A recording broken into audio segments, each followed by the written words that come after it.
It's time for the Brown Sports Bag on WCLU, the official local sports show here in Glasgow and Barren County.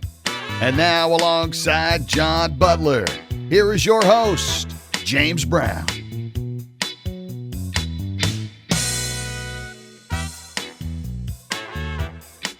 Welcome back again this week here on the Brown Sports Bag. James Brown, we're presented by McDonald's of Glasgow. I have John Butler, as always, with me in here in the studio. And then also, this week, we have Mark Woodcock. He comes in about once a year for the last, I don't know, probably 4 years or so. Been a while, yeah. Yep, to talk to us about softball officials.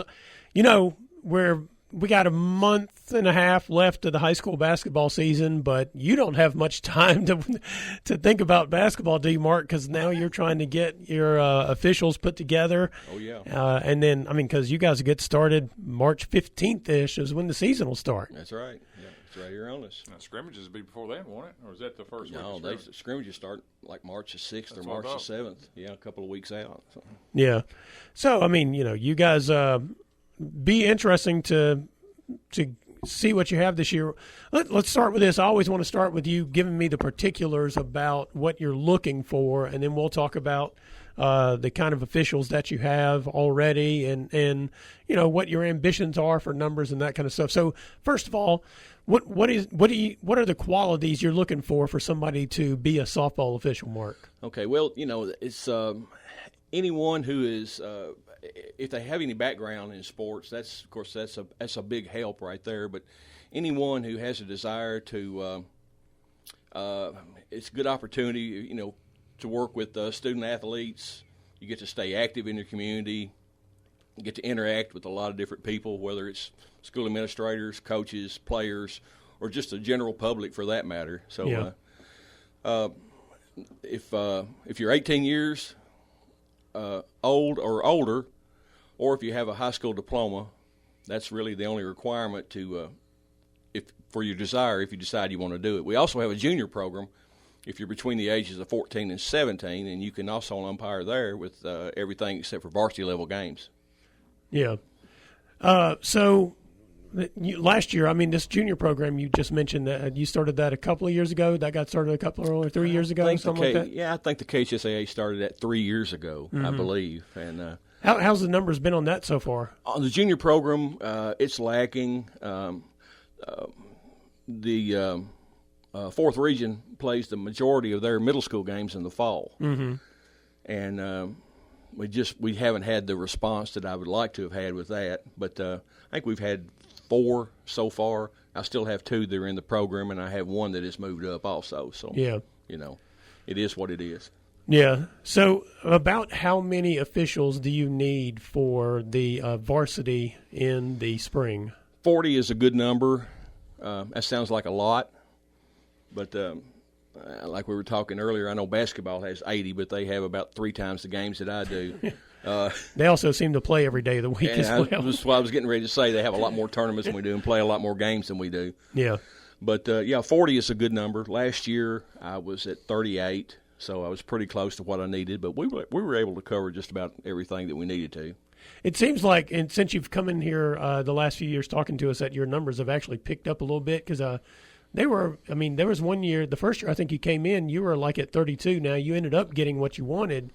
But I remember when you came in here and talked to me and John about this, you were concerned you weren't really going to have the numbers you needed. Well, that's always a concern, especially, you know, early in the year.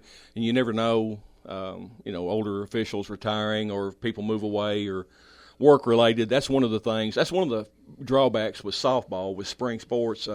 5:30 starts a lot of times knocks people out of being able to do, you know, to travel very much. Yeah.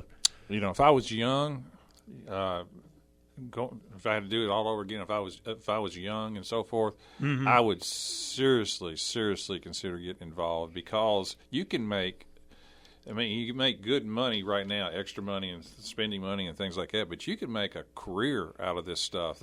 We've got guys in our region who start off just calling high school softball, junior softball they call ACC, SEC, and things like that. They're on television. Yeah. In basketball, we got guys. You know, you're talking about calling it's $2,000 or $3,000 a game in basketball and things like that. Now softball is not that high. I'm talking about the college level, but there are great opportunities to get your feet wet and start, and if you're good at it, to advance. And I think I'm right on that, aren't I, Mark? You're exactly right, John. Yeah. It's a good. Jim Cooper down in Bowling Green. Yes, ACC. He's everything. He's Big 10, Big 12, SEC. He does a lot of SEC work. He's worked. I don't think he's worked all the way to the finals, but he's been close to it, in the NCAA tournament. So, yep. Yeah. And he started out in our region about, Jim's my age, but he started out about 20 years ago, I guess, or something like that, and moved up really quick. Yeah. How long have you been doing this, Mark? Since it started, John and I were talking 95. 95 was the first. Yeah. It was the 94-95 school year, but 95 was the season's first time that it converted from slow pitch to fast pitch. Yeah. Yep. I worked for Burkeen 2 years in slow pitch before fast pitch come on.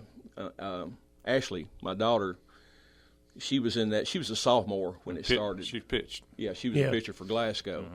And that kind of got me involved, wanting to be around it. And I thought, well, I'll give this a shot. So I officiated for 5 years, I think. Mm-hmm.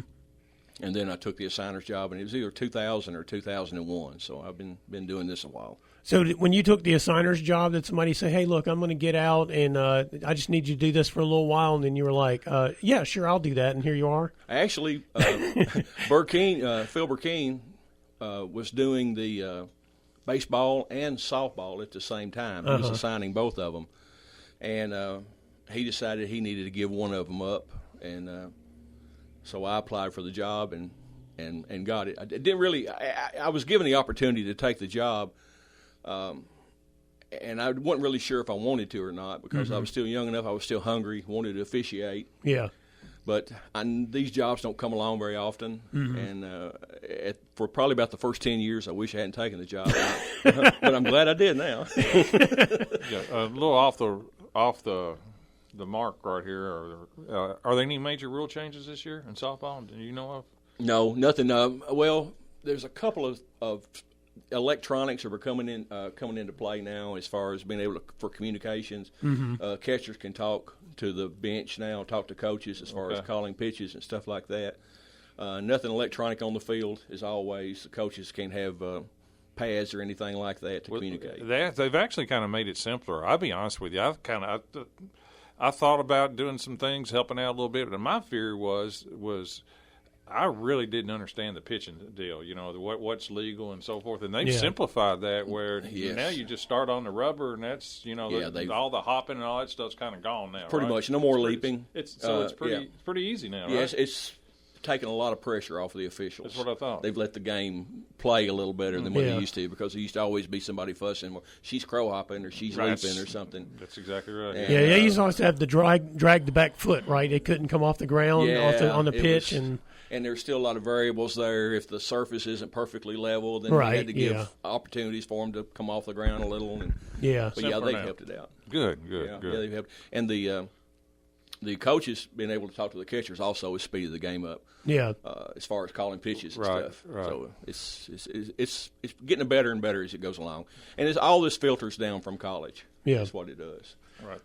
Yeah, I mean, I guess the interesting thing for softball is, like a lot of times the pro sports of a sport will eventually affect down to the high school level, rule changes or just types of the way the game's played and all that kind of stuff, but there's not really a professional league out there influencing softball. No. So it's really kind of whatever happens in college influences what happens in high school. What I like about softball, too, is just throw the softball out here about why, to me, it's interesting. If I had to pick a sport to referee, I probably would not be basketball. it would be softball because, A, the game is quicker. B, for the most part, it's I didn't see a whole lot of arguing and things like that. The coaches are, for the most part, pretty good to deal with and so forth. To me, it's like I said, you get done quicker. And you're outside, which is a plus for a lot of people too. Oh yeah. I just of all the sports, that's one of them that would always would be interesting to me. Yeah, we don't have a lot of fussing. It's I've probably gone 3 years now without an ejection.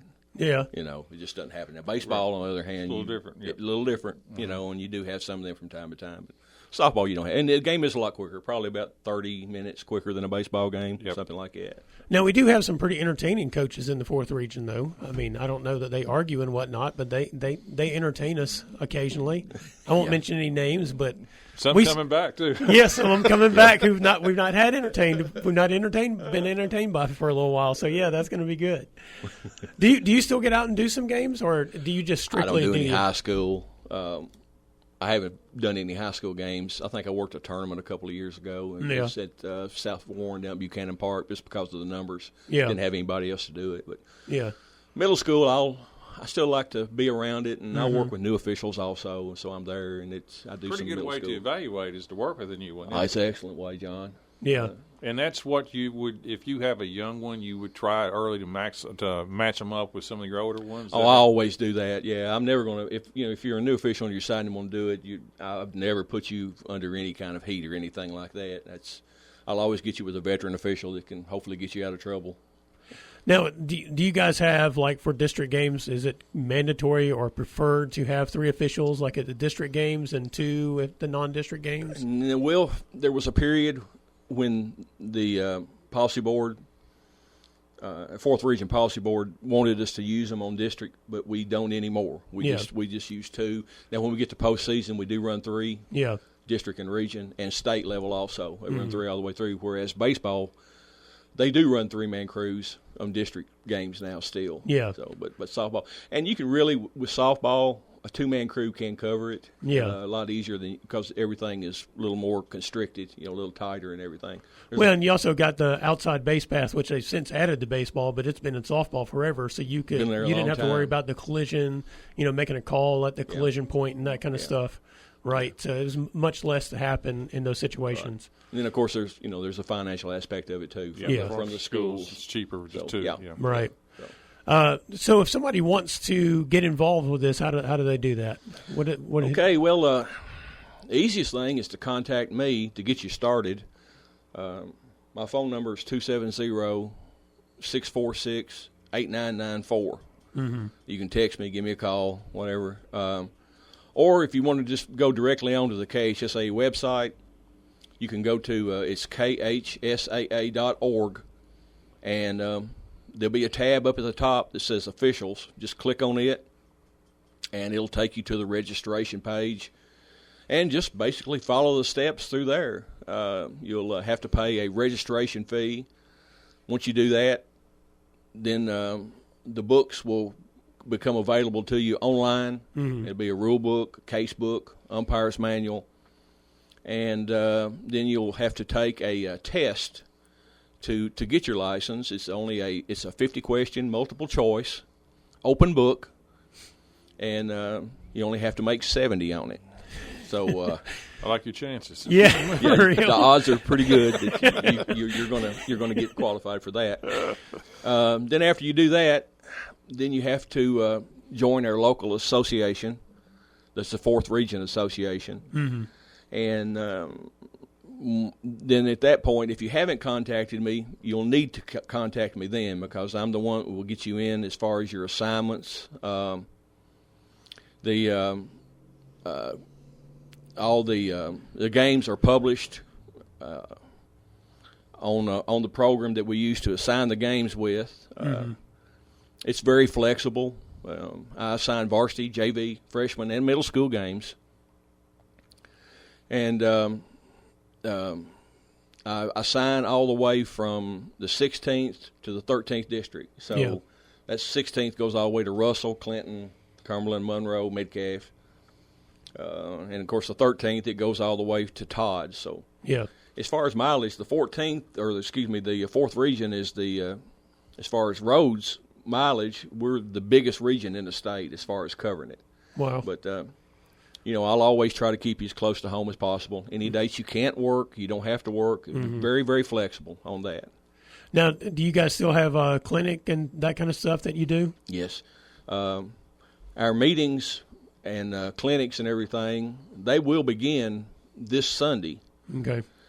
January the 18th. And it's in Bowling Green at the Bob Kirby Branch Library.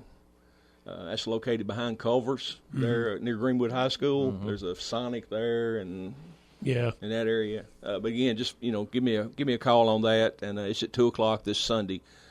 A lot of the training John was mentioning earlier, the scrimmage games, we use those. They're crucial as far as our training. We'll have about anywhere from 10 to 15 scrimmage games, depending on if they're in region, out of region, or, of course, weather-related also, but we use that as a lot of part of the training also. And we'll have meetings during the year also. Yeah. So for like the thing this Sunday, do you have to go ahead and register before you come to the thing Sunday, or can you come to the thing Sunday and decide, hey, I would like to do this? Oh yeah, if you have any interest at all, our general meeting is at 2:00, and then I'm going to have a new umpires orientation following the main meeting. The main meeting will probably last about 30 minutes, usually does, or maybe a little longer. But we'd like for anyone that's interested to come and sit in on that. And then after that, then I can do the new orientation for anybody that has any questions or that I've already talked to that I can update and everything. Yeah. Anything else you can think of? No, I think that pretty much covers it now. Like I say, just, you can give me a call or a text or anything at 270-646-8994. Guys and gals, right? You can use some females, couldn't you? Oh, yeah, we need more females. I picked up one in the fall. She's going to be a really good official. Good. She stays with it out of Bowling Green, and but yeah, it's a great opportunity. Yeah, well, it sounds like if you enjoyed playing the game or you enjoyed playing any sport, I guess, and you still want to stay next to it, but you don't really have that competitive ability anymore, it's a great way to stay in touch with the environment. Make a little money too. Oh yes, exactly right. Yeah, you can make some extra money too. Yeah. All right. Well, thanks, Mark. It's Mark Woodcock here to talk to us about softball officials and the need for them. And later the show will be online, so you can go back and listen to it if you missed any part of our conversation here with Mark. This is Brown Sports Bag presented by McDonald's of Glasgow. We'll be right back. Welcome home to Local Sports with James Brown and the Brown Sports Bag on WCLU. I want to thank Mark Woodcock for coming in here and talking to us about softball officials and how you can get signed up and become one. Like I said, this show will be online later, and so you can go back and listen to that segment if you want to get his phone number or any information you'd like to be a softball official. I encourage you to do it. Not so much in softball do we have this, but in other sports we often have fans in the stands who know the games pretty well. They seem to know the sport pretty well. They can get out there and officiate. That's a shot. That's a good shot. Thanks. Anyway, we had basketball Friday night, John, and we had a heck of a game between the Glasgow Scotties and Barren County Trojans. And the fact that it was a heck of a game is really not shocking because I think both these teams are pretty good. Yeah, I agree with that. I think they're two good basketball teams, and we talked before. We talked last Monday about it, and the pregame show that we did and so forth. I kept saying over and over and over, I think it's dead even. I said this game could go either way. Well, it went in overtime, so I think I'm probably right about that, right? Yeah. And people from Barren who are disappointed, I'm going, you may be disappointed in losing, but the game could – Barron's up 4 points with like a minute to go in a game. Yeah. And really, they could have easily won too. Yeah. And the key play of the game, and probably the most overlooked play of the game, the key play of the game has to go to Brandon Stockton. That was the key play. The timeout that he called, that he got, which was bang, bang, right around the 18-second mark. Yeah. Was it a scramble on the floor? When Barron got the steal. Oh, right. Yeah, and Shelton was going to lay it in for a layup, and the official called the timeout right at the time of the steal. It just depends on which way you're going to. And I said at the time, and I've been saying this for 5 years too, so this is not – I'm not playing a side or whatever. Yeah. I don't think coaches should make live ball timeouts. Yeah. Because I don't think you can watch the game and see or hear who's calling timeouts. Right. I think players have to do that. I think it really helped the game overall because I got teed up.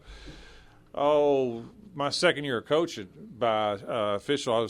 We was over Hart County, and the official teed me up, and I said, I didn't say a word. There's a guy in the stand behind me. He said, no, I know it was you. I go, It was not me. I didn't say Yes. anything. It was a guy Right. about 4 rows up, so things like that. But that's kind of a revisit. Yeah. That's kind of a revisit of what we had that That's right. conversation about Caverna a couple of weeks ago. So Barren was the game was Barren was up 2. Glasgow had the ball, Right. And if Brandon had not gotten a timeout, Barren had laid it in. There's going to be up 4 with 16 seconds to go Yeah. or whatever. So after that timeout, that's when Landon Minton, who was fabulous for Glasgow. Yeah. He's the one that scored on the drive. Right. He had 17 points. I thought he was fantastic. He was definitely really good in the fourth quarter. And he was so good. He made key shot after key shot after Yeah. key shot. So no, the game was fantastic in terms of how close it was, and it went down to the wire. And give Jalen Bradley a lot of credit.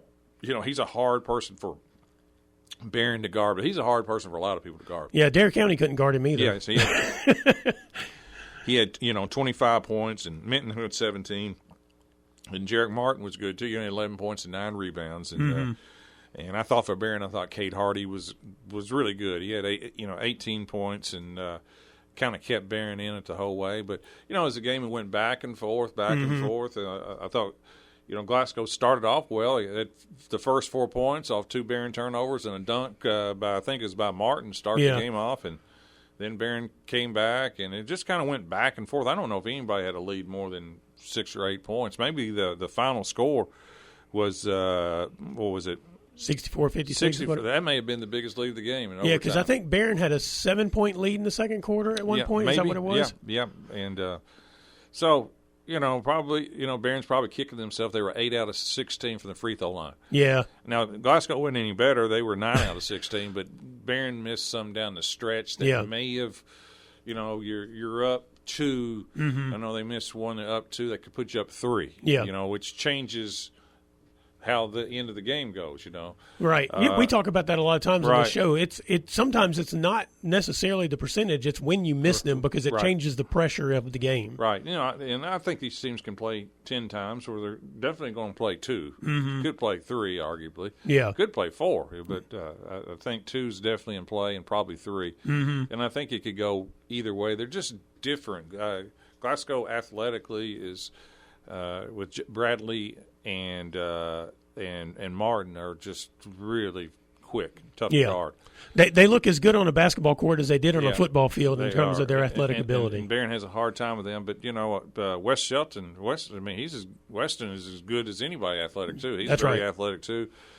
So there's it's just real close between the two. Yeah. That's why they went into overtime and so forth. And it's a big win for Glasgow. Puts them 3-0 in the district. Yep.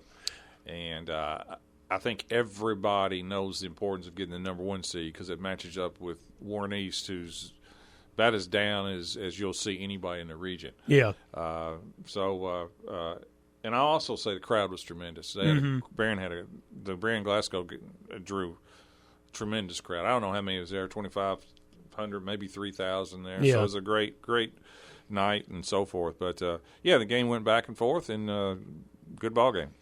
I think I came out of that game thinking exactly what I thought going into it, that anybody could win it.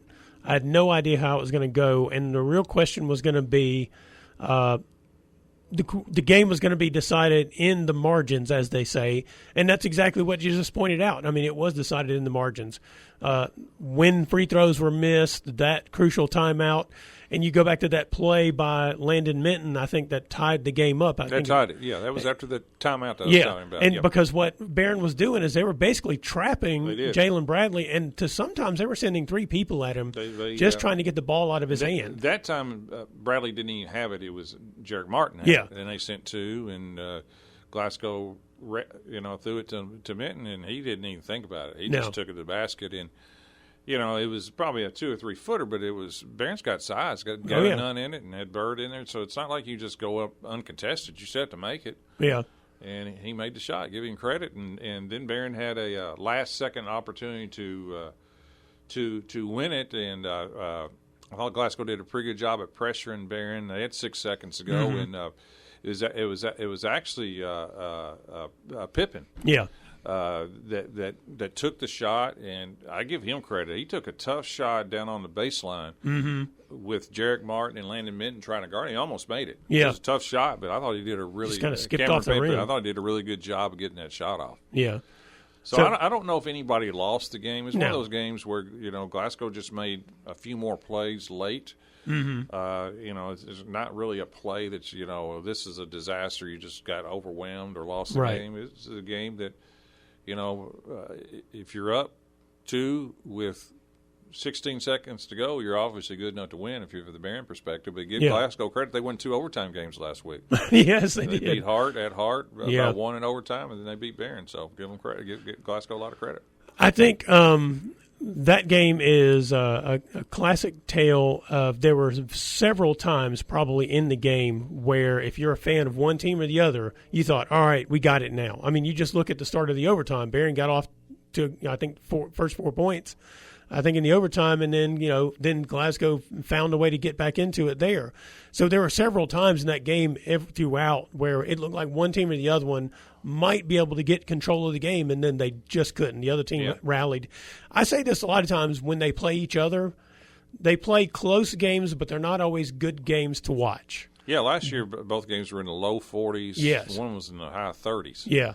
This one was a fun game to watch. Yeah, Barren made 6 threes. They were 6 out of 18 from 3. Glasgow only made 1 3. Yeah. So, the game was, a little bit more scoring than normal and so forth. And I think both teams are legitimately good teams. Yeah. I was looking, before we get to the girls, so I was looking at the last time Bowling Green and Warren Central, and there'll be a point to this, did not play each other in the 14th district title game. And I don't mean let me back up. They played each other in the first game or in the semifinals of the 14th district tournament. And that was in 2013. They played each other, and Warren Central won the game. And I'm getting to this because right now Bowling Green is 0-2 in the 14th district. Yeah, just lost to Greenwood. Yep. And they play South Warren this week. And so we could have a case where when we get to the regional tournament, only one of the 2 powerhouse programs that have existed in the last 25 years in this region is in the regional tournament. Yeah, and one of those is the big dog. Yeah, Warren Central is by far, I think, the best team in the region. Yeah. But it does set up a case where if Barren and Glasgow can get to the region on opposite sides, you mentioned that they could play 4 times this year. I'm not saying either one of them is good enough to beat Warren Central right now, but there are things that can happen. Yeah. And they're both good enough to be there and be a threat. Well, Barren is what I'm getting at. Tried to play, they played Warren Central this past week, and they played well for early. Yeah. Then kind of got overwhelmed by Warren Central. I think you need to, if you're going to beat Warren Central, you better play them before you get to the tournament. You just got to see their length. Yes, that's right. But it was. I do think both Barren and Glasgow are 2 of the top 5-6 teams in the region. I really do believe that. Boys. And then before we get to the girls, Caverna beat Campbellsville on Friday night to win the 5th Region All-A tournament. Yeah, they weren't challenged. I mean, the Class A boys in that region was very down. It was indeed. Very wet. But the good news is they got Mr. Lightfoot back, right? Yeah, Lightning. I'm sorry. Yeah, that's all right. Lightfoot. Yeah, he's back. He's He back. scored 10 in that game. He scored 29 in his first game back against Fort Knox.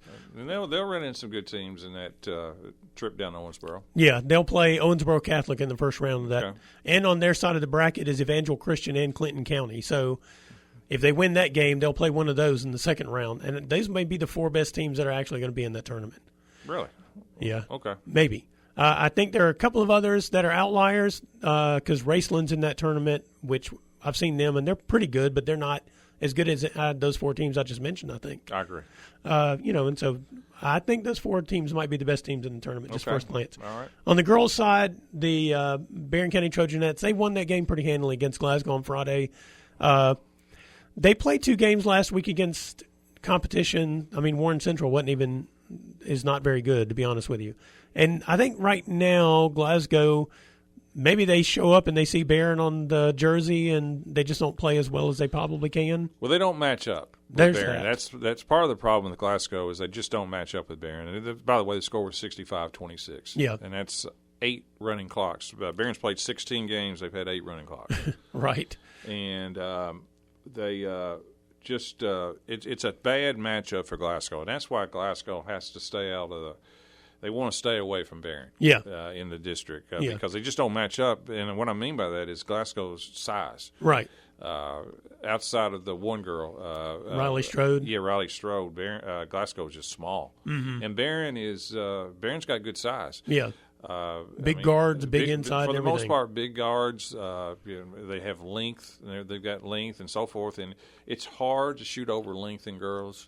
Yeah, and then you add to the fact that Barren played well Friday too. Yeah, they did. I don't know if anybody in the region is going to beat Barren Friday the way they shot. They were 11 out of 29 from three. Yeah, and Shelby Bird was really hot. She had 32, and I think she made she had 6 of 11 herself, and she got her 1,000 point. Yeah. So she was quite motivated and so forth. And Mahala Burton is a player that's really, I think, improving. Mm-hmm. She's starting to shoot the ball better and better and better. She had a couple of threes, and we all know, Addie Slagle can shoot and so forth. So, for Glasgow, just they couldn't get anything going, and they had nobody in double figures.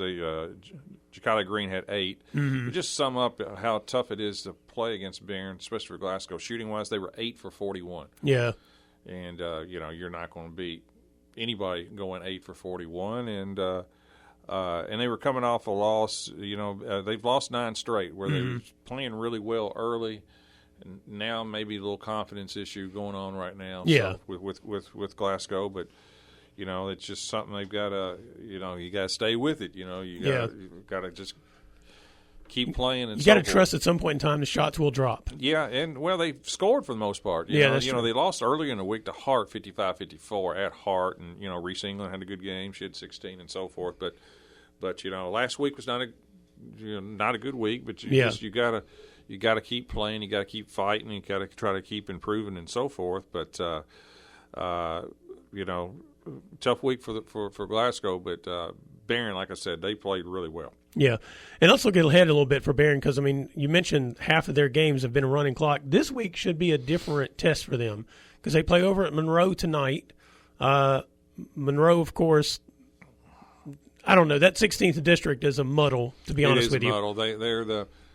They're the All-A champions out of that district. Right. Whatever that means. They beat Monroe in the finals. Yeah, they beat Metcalf in the finals, and I think Monroe had beaten Cumberland. Yeah. Which I can't call that district. I never. It's very, very, very confusing. But Monroe, I think Monroe is better than I thought they were going to be this year. Me too. Now, can they handle Barren? We'll see. Yeah. We'll see about that. It's a Monday night game on the road for Barren. Not one of my favorite trips, to be honest with you. So, playing with Monroe is not easy on a Monday. So we'll see. If Monroe's going to get them, it's a pretty good time to be competitive. But we'll see. That game's tonight. Yeah. 6 o'clock. Yep. We'll be covering it. Yep. I expect it to be a pretty grindy game because they usually are over at Monroe County. I agree. And then they turn around tomorrow night and play at Bowling Green, so that'll be another game, completely different kind of test. Yeah, Bowling Green's got size that does not score very well, but they're very good defensively and they have size. And they've played a real tough schedule when you get right down to it. They always do. Yeah. They always do. So it's going to be 2 games that I think much different than the 2 games they played last week. I tend to agree with that. Yeah. And then meanwhile, the Lady Scotties, it's a different game for them because they play South Warren. They host South Warren on Tuesday night. They got a shot to beat them. Yep, and then they host Warren East on Wednesday night. They need to beat them. Yep. So that's 2 games that they could win. They certainly can. Yep. Anything else from the high school basketball you can think of? No. I think we kind of covered it. All right. But great crowd. I just wanted to mention that. Yeah. It was a super crowd, and they had the Hall of Fame induction too, and that just kind of added to it. It's a good night Friday night at Barren. Speaking of which, when Barren plays at Glasgow on the 23rd, Glasgow will have their Hall of Fame. It's amazing how that works out, doesn't it? Yeah, so it'll be a good crowd there, too. All right, this is Brown Sports Bag presented by McDonald's of Glasgow. We'll be right back. This is the Brown Sports Bag with James Brown on WCLU.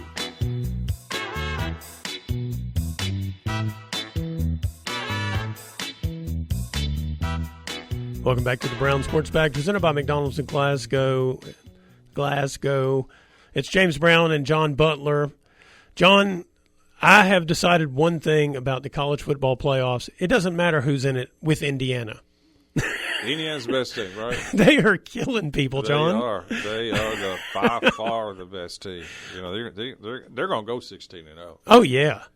And I mean, it's the guy, the job that guy has done. Uh-huh. I mean, they look like the college version of the Patriots during the Patriots' heyday. They do. They are so disciplined. They don't turn it over. They're just so, man. You're talking about buttoned up, and they are incredible to watch. And, yeah. I have no doubt they're going to beat Miami. I have no doubt they're going to beat Miami. I know they can talk about all of Miami's defensive players and things like that. Indiana's going to score enough, I'll just tell you. And Indiana's defense is good. I don't know if Miami's going to score much. That's what I was going to say. This is the thing that is most impressive. This has like 21-6 written all over. Or more. Indiana just blow out everybody, you know. But just being nice to man. I do think Miami's defense is better than I thought it was, but I also have to revisit the regular season and say I didn't notice that defense until we got to the playoffs. And meanwhile, Indiana, when I was watching the game from Friday against Oregon, there was a part in the first quarter where I thought to myself, these two teams shouldn't even be on the same field together, because this looks like an NFL team, not just what the offense was doing, but the defense was just in the backfield every snap. Yep. I mean, and they weren't blitzing for the most part. They were just four-man pressure, and Oregon could not block them. Yeah, it's one of the greatest success turnaround stories in the history of sports. Yeah. To go where Indiana is one of the worst football programs of all time. Yes. And I'm not talking about just 50 years ago, just 3 years ago. Right. I mean, they were just as bad 3 years ago they were 50 years ago. Yeah. Bad. Yeah. And they hired the right guy. They had the money to spend it on the right players. Yep. You know, they don't spend any more than anybody else in that conference. No. Or Kentucky or anybody else. He got the right people, the right system, the right quarterback, and he has the right discipline. Mm-hmm. And they just took off. I think the one thing that may be overlooked in all the NIL thing, and this is also true in the NFL, is talent evaluation. Not only evaluating it, but if you get the right ones, sure, do you get them prepared to play? Yeah. And these are like the things that are overlooked whenever you're talking about all the money in college football is people move around, and that's all well and good, and they may be good, but can the coach build a program, and this guy's done it in record time, that takes advantage of the talent? And going back to I knew their offense was good. It was good all year. It was good last year. Last year, their defense was not very good. That is good, for sure. Yeah, now it is, like I said, when I was watching that first quarter, I was like, these two teams are totally different. Yep. And then, now any game that Ole Miss played in this postseason has been a fun one to watch. Sure. But they didn't quite have enough to overcome Miami in that game. It was a heck of a game. Again, they were ahead with 4 minutes to go. Yeah, that's true. They're better playing from behind, obviously. No, their defense is not up. No, it's not. Yeah. But I thought to myself after I watched that game Friday night, I was like, there's just I just don't think Miami can block these guys from Indiana or stop their offense either. I'm pretty confident Indiana's going to find a way to win. Yeah. And it could easily be a blowout. Oh, yeah. I don't quite think it will be. Yeah. But if it comes down to if I had to make a choice between Miami wins or Indiana blowout, I'm taking Indiana blowout. This might be like watching the 49ers and Broncos in the 80s in the Super Bowl. It's quite possible. Could be. What was it, 55-10 or something like that? It could be. But, boy, I never felt like I never thought I would be for Indiana. But I just like the story. Yeah. I like how they do it. It's not in your face. I mean, the cockiest one of all is the head coach. Yeah. But the players they don't act bad in any way. No, I'm pretty impressed with the guy, just to get right down to it. Yep. Meanwhile, in the NFL playoffs, we had some fascinating outcomes. They had some great games. Boy, there was not really a games. bad game. I mean, the worst game was the Patriots win over the Chargers. Right, it just wasn't exciting. Yeah. I mean, because the Chargers' offensive line was terrible, That's and they couldn't do anything. But, I mean, the 49ers-Eagles game, that was impressive. The Eagles lack of offense that people have been talking about all year. Yeah. I mean, it actually was true. Yeah. The guy that complained the most played awful, A.J. Brown. He was terrible. To me, he's got to go. Yeah, I think I mean, if you're going to talk and be disruptive, you better be productive. Yeah, you can't drop third down passes when they absolutely have to have them. If you're going to be destructive, productive. Yeah, you there you go. can't be destructive and not productive. Yeah, and that's what he's turned into. Yep. And then so that was a shocking game, really, when you get right down to it, because the 49ers defense was so banged up. I figured there was no way the Eagles weren't going to score points, but hey, that's how bad their offense is. Meanwhile, the Rams almost lost their game to the Panthers. There was a period in the second quarter and maybe into the third quarter where Matt Stafford looked like he shouldn't be playing football. I mean, he went through a spell where he could not. He about broke his finger. That was what happened. I mean, after he got hit on his finger, I mean, he was not near as good, to be honest with you, except when he had to. Yeah, in the fourth quarter, he suddenly became Matt Stafford again. Exactly right. The adrenaline kicked in and so forth, and he was great. But give Carolina a lot of credit too. They hung in there and so forth. But Rams are a better team. I'm glad they're moving on. I don't. Carolina's 8-9. Come on, they need to move out of the way. Just get on out of here. Yep. And then the Bills against the Jaguars. I mean, I don't know. Maybe that was a Josh Allen classic in certain ways. You think? Yeah, because, I mean, the rest of the team didn't play very well. 300 yards passing, a touchdown, and two running. Yeah. Yeah, I mean, I've said it for the last so many years, he's the best player in the league. I mean, I love Patrick Mahomes, but Josh Allen I think he's the best quarterback, best player in the league. He's tremendous. So has your projections for who could go to the Super Bowl and win, you think the Rams are still the team, or what about the Bears? You think they can do it? They beat the Packers. That was a tremendous comeback against the Packers. Yeah, it was. Down 21-3 at half, and they've managed to keep pulling these games out. I kind of thought that was some bad coaching in the second half defensively by the Packers. I thought they were – Well, since it wasn't on television that I can watch, I didn't get to watch it.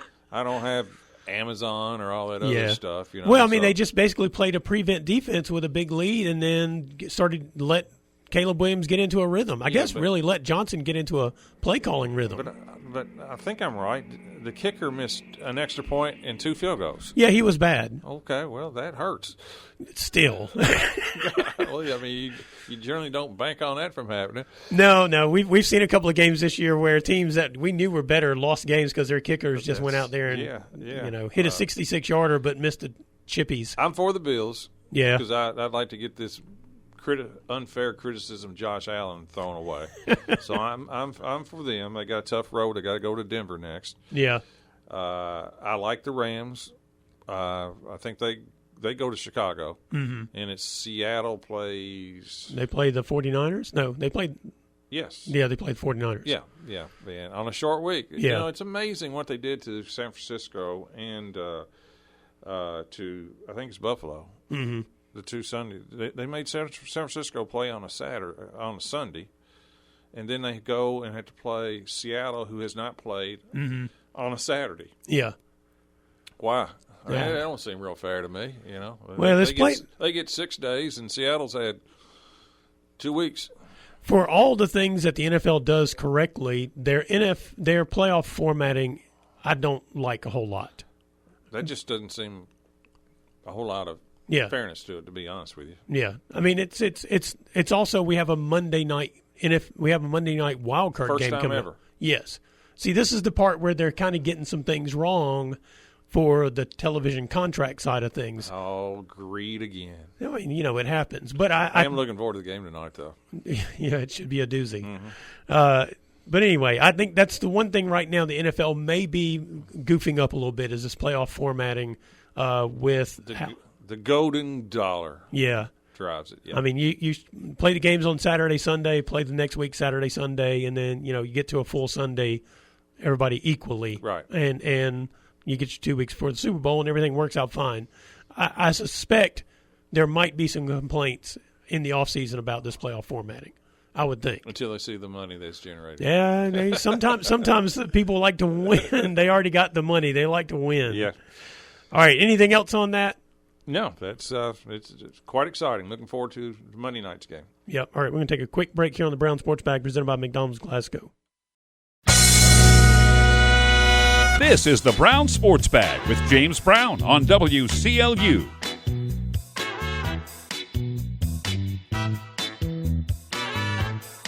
Welcome back to the Brown Sports Bag. James Brown, John Butler, presented by McDonald's of Glasgow. As we mentioned earlier, we do have a game tonight. We have a pair of games coming up on 104.7 WCLU Burgundy. It'll be the Barren County Trojans and Trojanettes over at Monroe County. Ancient rivals, I guess is what they are. And you can Kind of a former district rival. That's right, former district rivals. So, yeah. And when they first got in the district, it was a real dogfight on the girls' side of things because they had, I think, Rich over there, Yeah. Kenzie Rich and all that jazz. Right. You had some really good teams. Mm-hmm. But anyway, so those games are tonight. You can hear them on 104.7 WCLU Burgundy. Jay Turner on the call. The pregame will start at 5:45-ish, and then of course we got games tomorrow night. Barren County plays at Bowling Green on Tuesday, and we'll have the Glasgow Lady Scotties game. They're hosting South Warren. The boys are playing at South Warren, and then back of the week we will have Glasgow boys playing up in Owensboro. Oh, and also Wednesday night rescheduled game. Glasgow hosts Warren East, so that's district games on Wednesday night, those instead of on Friday. So we'll carry those Wednesday night, and stay tuned. We'll have more for you. This has been the Brown Sports Bag, presented by McDonald's of Glasgow. We'll be back next week. You've been listening to the Brown Sports Bag on WCLU. Be sure to join James and John again next Monday at 4 for another edition of the Brown Sports Bag.